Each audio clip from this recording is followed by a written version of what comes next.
Bonjour tout le monde, je suis content de vous retrouver pour une vidéo un petit peu improvisée parce que, il faut le dire, on vit une époque formidable en termes d'impression 3D. Effectivement, car peu de temps, il y a plusieurs annonces qui sont tombées, celle de chez Bambu Lab ainsi que celle de chez Prusa et Bondtech indirectement, mais aussi un inconnu Bataillon. Donc c'est ce que je vous propose de revoir un petit peu dans cette vidéo pour traiter le vrai du faux et aller un petit peu plus loin dans les détails par rapport à ce que j'ai compris de ces annonces-là. Et je pense que c'était utile de prendre un certain recul par rapport à toutes ces annonces-là. C'est pour ça que je ne sors pas cette vidéo non plus directement après les annonces et que j'ai pris un peu le temps de réflexion aussi pour la faire. Avant tout, avant de savoir où est-ce qu'on va, il faut que vous compreniez d'où on vient. Du coup, d'où on vient, il faut savoir qu'actuellement, la plupart des imprimantes disposent d'une tête d'impression avec une hot end et donc une buse unique. Ce système-là a plusieurs avantages. Le gros avantage, évidemment, c'est que vous avez une tête d'impression qui est la plus légère possible.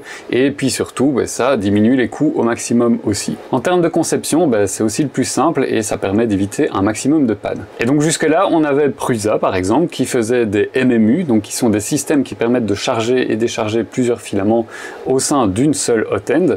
Mais ça a un désavantage. Ce désavantage, c'est que lorsque la hot end est chargée avec du filament, on se retrouve avec une zone dans laquelle il y a du filament qui est fondu. Ce filament là, malheureusement, on ne sait pas l'enlever de la hot end et donc on est obligé de purger, donc si vous voulez, un peu comme tirer la chasse pour évacuer tout ce filament et charger la nouvelle couleur. Ça, malheureusement, c'est un principe physique et on ne sait pas aller contre ça. Alors, ce système de MMU était plus ou moins restreint au Prusa et il y avait relativement peu d'utilisateurs qui utilisaient réellement leur MMU. Mais à un moment donné, il y a eu un bouleversement puisqu'il y a une marque qui est arrivée sur le marché et qui a sorti un système de MMU beaucoup plus simple à utiliser. Ce système, vous le connaissez évidemment, c'est l'AMS. Cet AMS a donc permis de démocratiser l'impression multicouleur avec des imprimantes toujours plus fiables et surtout avec un système de changement de couleur facile à mettre en place. Malheureusement, on est en 2025 et on constate que lorsqu'on fait des impressions multicouleurs, ça a un gros désavantage.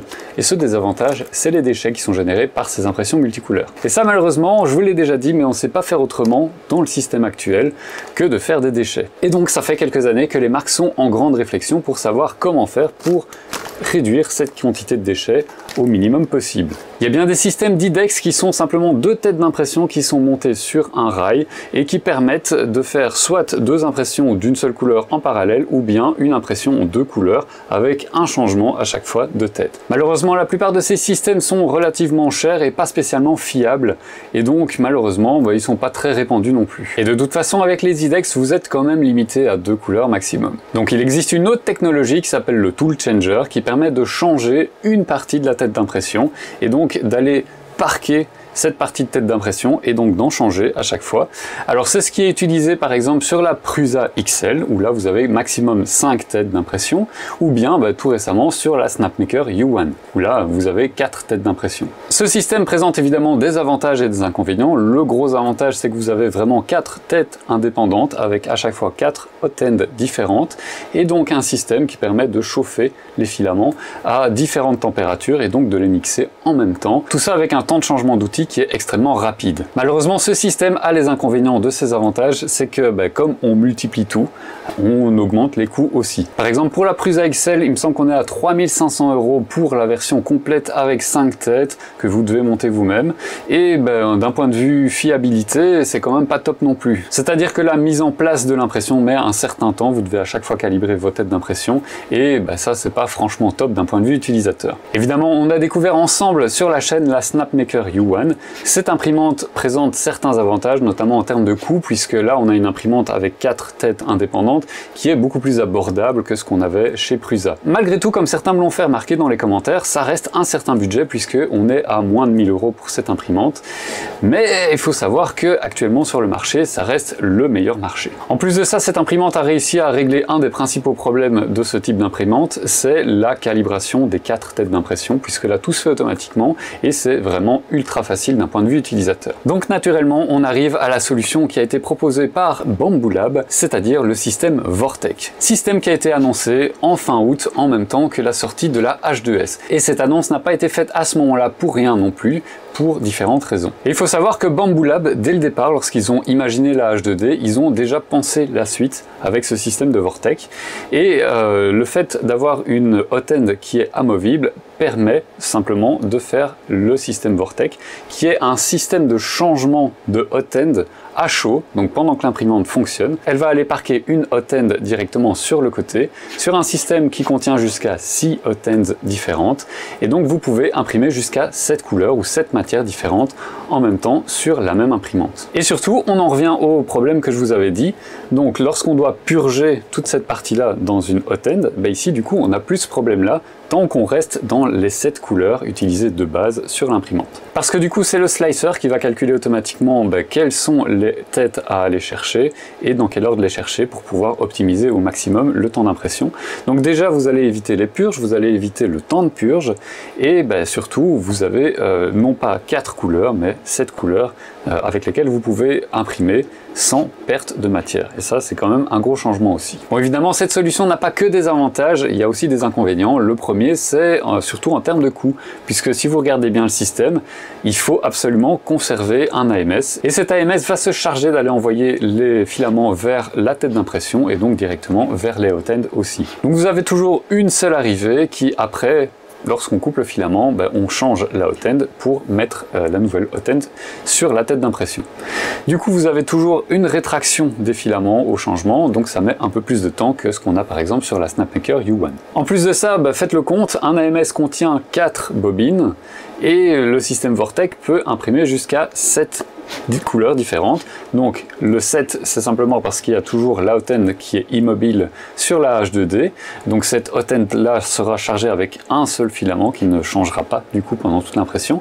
Et sur les 6 autres hot ends, à ce moment-là, on aura les changements qui vont se faire. Ça veut dire que vous devez avoir soit par exemple du filament sur la bobine externe pour la première buse. Et puis pour les autres, vous devez avoir au minimum 2 AMS pour pouvoir charger et décharger du filament.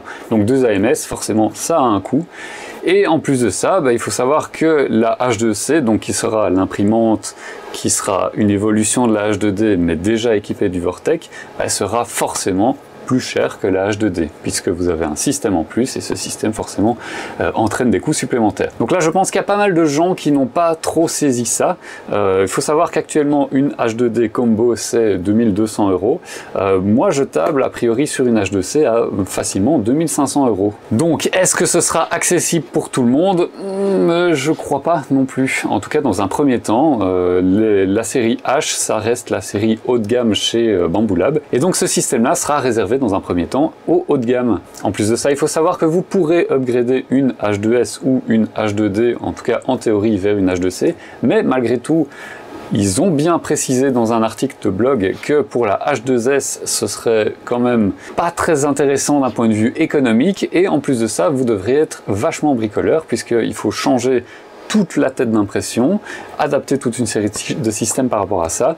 Et donc le chemin le plus simple pour upgrader vers une H2C si vous n'avez pas une H2C de base, ce sera d'acheter un kit upgrade pour la H2D qui vous permettra donc malgré tout en bricolant d'installer donc votre système Vortec sur une H2D. Encore une fois, avec des coûts qui sont inconnus pour l'instant, donc voilà, mais de toute façon, je table sur un kit d'upgrade qui serait un minimum 300 €, voire même plus que ça, entre 400 et 500 €, ce qui serait à mon avis le plus probable. Et n'oubliez pas non plus l'AMS à racheter, donc voilà, rajouter aussi ses coûts en plus de ça. Et ce système Vortec qui sera à mon avis disponible d'ici le mois de décembre. Et alors la dernière chose, puisque vous êtes toujours lié à l'utilisation d'AMS, sachez que le TPU, en tout cas l'impression de TPU dans plusieurs couleurs ne sera toujours pas faisable, ou en tout cas pas simplement, sauf si vous utilisez du TPU pour AMS, mais on sait tous que le TPU pour AMS est beaucoup plus rigide que du TPU par exemple 95A. Parlons donc évidemment du système Prusa, alors qu'il n'a pas encore de nom, qui a simplement été révélé via une image partagée par les comptes officiels de Prusa et relayée directement par Bondtech, parce que Bondtech, il y a quelques temps, ils ont annoncé un système qui s'appelle l'Index, qui est un système de changement de hot end similaire. Mais ici, la grosse différence, c'est que chacune des hot ends est alimentée par son propre PTFE et donc son propre filament. Donc ici, il n'y a pas de rétraction nécessaire du filament, tout reste systématiquement dans les PTFE, et donc ça permet simplement d'aller non pas parquer tout un outil et donc toute la hot end, tout l'extrudeur, etc. Mais ici, on va simplement aller chercher la hot end toute seule. L'extrudeur reste en place, je suppose au niveau de la tête d'impression, et tout ça évidemment ça occasionne des coûts qui sont moindres par rapport au système de chez Snapmaker ou bien de chez Prusa, et tout ça aussi permet d'avoir un autre avantage, c'est que c'est beaucoup plus compact. Du coup ici ce qui a été annoncé, c'est un système 7 couleurs aussi, décidément quel hasard, et surtout c'est un upgrade de la Prusa Core One qui est disponible à environ 1050 € en kit à monter vous-même, et donc jetable aussi sur un upgrade qui serait dans les 300-400 € maximum pour en tout cas mettre votre imprimante à jour avec ce système là. L'avantage évidemment de Prusa, c'est qu'ils proposent toujours des kits d'upgrade de leurs imprimantes, donc même si vous avez une imprimante que vous avez déjà achetée, vous pouvez racheter un kit d'upgrade pour pouvoir mettre à jour votre imprimante, et tout ça sera évidemment bien supporté par Prusa, et ça c'est un bon point pour eux aussi. Évidemment, cette solution de Bondtech, elle sera disponible aussi pour tout ce qui est système open source. J'ai en ligne de mire évidemment l'Evoron en premier lieu, puisque c'est un système qui a été imaginé à la base pour l'Evoron et mis au point directement sur ces imprimantes-là. Et donc il faut savoir que Bondtech proposera probablement aussi des kits complets pour pouvoir mettre à jour son imprimante, même si là évidemment vous devrez bricoler aussi. On n'a rien sans rien non plus. Vu qu'on a des arrivées de filaments qui seront indépendantes de hot end à hot end, on peut imaginer que ce sera possible d'imprimer du TPU en plusieurs couleurs et d'imprimer évidemment plusieurs matières aussi assez facilement directement sur une Core One, donc ça ce serait un bon point. Mais vu que chez Bambu Lab on a l'AMS et notamment l'AMS 2 Pro qui permet de faire du séchage de filaments en plus de tout le système d'AMS classique de base, par contre chez Prusa a priori il n'y a rien de prévu, donc ça veut dire que vous devriez prévoir en plus l'achat de sécheurs de filaments si vous en avez besoin, encore une fois, parce que je continue à vous affirmer que pour le PLA c'est vraiment pas indispensable d'avoir des sécheurs de filaments. Par contre pour du TPU et d'autres filaments plus exotiques, là clairement ce sera nécessaire. Évidemment la Core One est une imprimante très bien, mais elle manque certaines fonctionnalités, notamment le fait d'avoir un chauffage de caisson, donc là c'est pas disponible sur la Core One, peut-être que ça arrivera un jour, mais pour l'instant c'est pas le cas. Donc à mon avis il faudra compter sur 1350 voire 1400 € pour une imprimante Core One en kit à monter vous-même, qui sera disponible donc avec l'index, et puis sinon si vous avez déjà une Core One, vous aurez probablement à un moment donné la possibilité de la mettre à jour. Maintenant dans quel délai, ça il faudra voir. Et je vais terminer avec un inconnu au bataillon, et donc avec le curseur risque au maximum. Ce parfait inconnu, c'est Atomform, et c'est une marque d'imprimante donc qui débarque de nulle part et qui promet une imprimante qui est capable de changer à la volée de hot end jusqu'à 12 hot end différentes, et donc évidemment 12 couleurs en même temps sans perte de filament, ou voire même jusqu'à 36 couleurs au maximum, là évidemment avec de la perte. Alors je reste relativement dubitatif sur cette solution, je ne la critique pas, je ne la connais pas, mais bon, il faudrait voir en réel cette imprimante là. On ne connaît pas non plus le prix réel de cette imprimante, donc je vous donne cette information avec d'énormes pincettes, ne fondez pas trop d'espoir sur cette marque là, c'est simplement, voilà, je mentionne ça parce que ça existe et que ça a été annoncé. Maintenant, à voir si ça arrivera un jour sur le marché. En tout cas, sur papier et en vidéo, le système est très sympa, mais il faudra voir si c'est pas simplement un scam et une annonce qui va faire plouf d'ici quelques mois. En tout cas, une chose est sûre, c'est qu'on ne va pas s'ennuyer en 2026. Voilà, j'espère que ce petit récapitulatif à froid vous aura fait plaisir, que ça aura répondu à certaines de vos questions. N'hésitez pas, si vous en avez d'autres, à mettre dans les commentaires. Un petit pouce bleu, c'est toujours sympa. Et n'oubliez pas, si vous ne connaissez pas encore ma chaîne, qu'est-ce que vous attendez? Abonnez-vous, appuyez sur ce petit bouton abonnement. Allez, moi je vous dis à très bientôt pour la vidéo de test de la H2S, et d'ici là, portez-vous bien. Ciao.